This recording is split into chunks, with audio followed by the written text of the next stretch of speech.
Hello and welcome to ARIRANG News. It's Thursday, October 20th. I'm Han-daeun in Seoul. The United States has once again pledged to provide firm and extended deterrence for South Korea to counter the rising threats posed by North Korea. The pledge came during talks in Washington between the allies' foreign and defense chiefs. Defense Ministry correspondent Kim Hyun-bin is in Washington with more.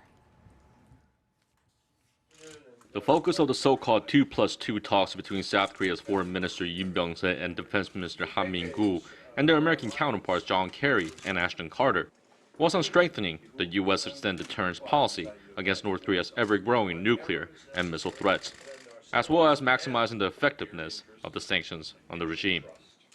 Speaking at a press conference after the talks, Yoon said North Korea needs to give up its nuclear ambitions or suffer the consequences. Seoul and Washington have agreed that if North Korea does not give up its nuclear prowess, we'll make them pay dearly.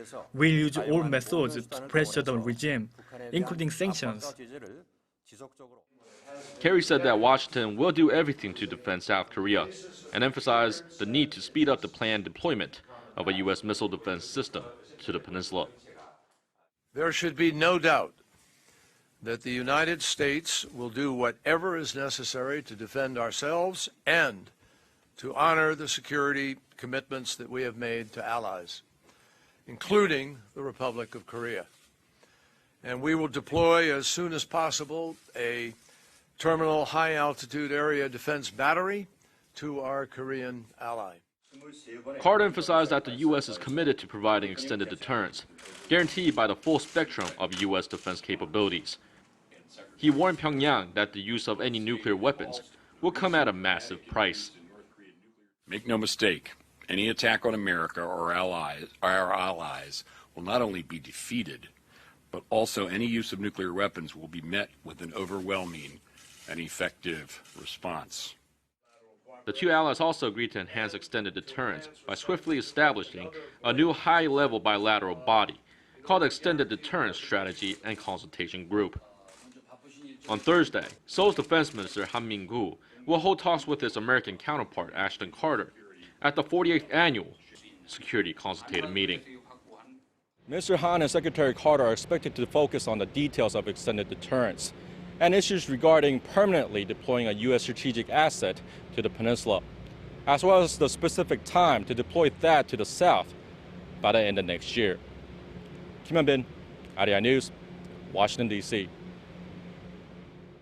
North Korea has fired another ballistic missile just 5 days after its failed missile launch over the weekend, only to have it end in failure again.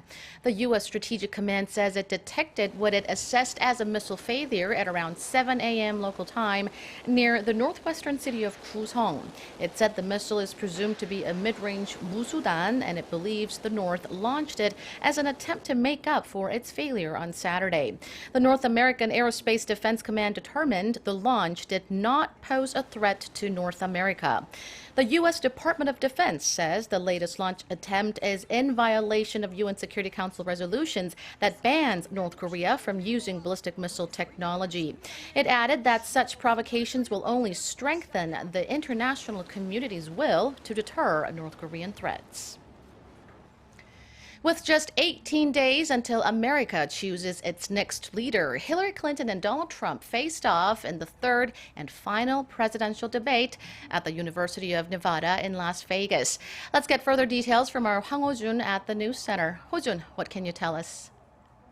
The 90-minute-long debate moderated by Fox News anchor Chris Wallace ended a couple of hours ago.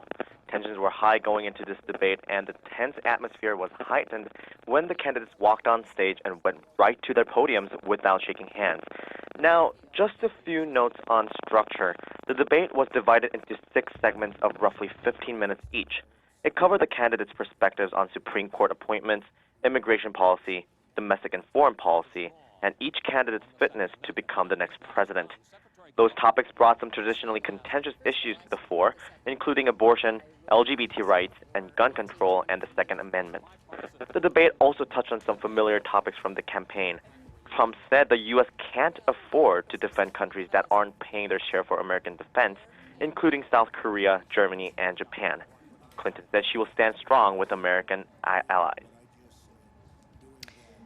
Ho-jun, this has been a pretty negative campaign, to say the least, with no shortage of finger-pointing and name-calling.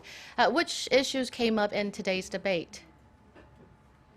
Well, Talon, the debate did touch on some of the darker allegations in this campaign, including the sexual assault accusations against Donald Trump and the allegations surrounding Hillary Clinton's emails.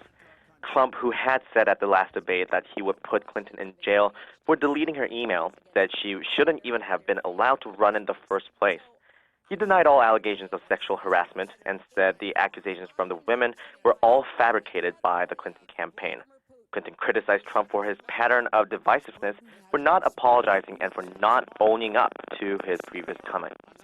But one of the most controversial moments of the night happened when Trump was asked whether he would accept the election results.